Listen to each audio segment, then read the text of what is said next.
പഠനത്തിൻ്റെ മറ്റൊരു എപ്പിസോഡിലേക്ക് ഏവർക്കും സ്വാഗതം. ഞാൻ അനു ചാക്കോ.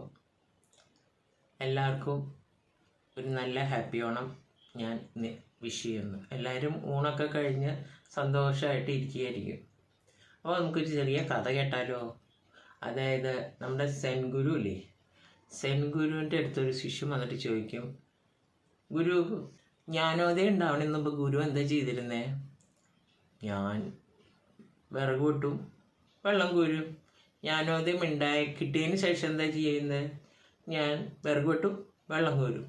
അപ്പോൾ ഈ ശിഷ്യനാകെ ഒരു ഡിലമയിലായി, എന്ത് ഈ ഗുരു പറയണേ?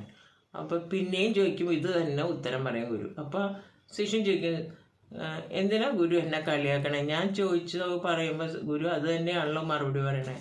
അതേ, ഞാൻ ജ്ഞാനോദയത്തിന് മുമ്പ് അത് യാന്ത്രികമായി ചെയ്തുകൊണ്ടിരുന്നു.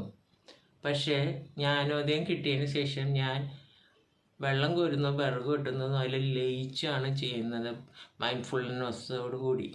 അതിന് രണ്ടിനും നല്ല വ്യത്യാസമുണ്ട്. ഞാൻ ആ കഥ കേട്ടപ്പോഴേ ഞാനൊരു കാര്യം ആലോചിച്ചു. നമ്മളെല്ലാവരും ഓണം ഉണ്ണുന്നു, അതെല്ലാം യാന്ത്രികമാണ്. അതായത് പൂക്കളം ഇടുന്നു, ഭക്ഷണം ഉണ്ടാക്കുന്നു, കഴിക്കുന്നു, എല്ലാം ചെയ്യുന്നുണ്ട്.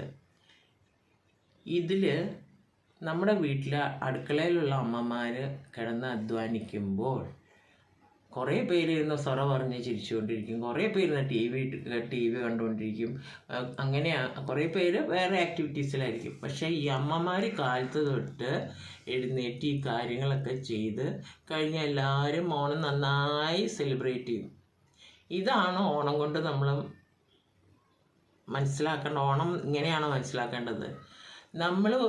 അതായത് പൂക്കളം ഇടുന്നത് തൊട്ട് സദ്യ ഉണ്ടാക്കി കഴിച്ച് പാത്രം കഴുകി തീരുന്നത് വരെ ഒരു ഫാമിലിയിലുള്ള എല്ലാവരും ഒത്തൊരുമിച്ച് ചെയ്തുമ്പോഴാണ് അതൊരു ഓണമാകുന്നത്.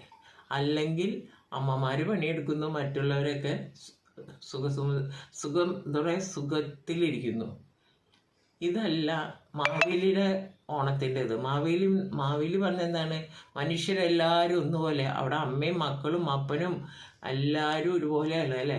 അങ്ങനെ അല്ലാണ്ട് മാവേലി ചില ആൾക്കാർ വേറെ തരത്തിൽ നിന്നല്ലല്ലോ. നമ്മളെപ്പോഴും പാടും, മാവേലി വാണിടും കാലം മനുഷ്യരെല്ലാവരും ഒന്നുപോലെ.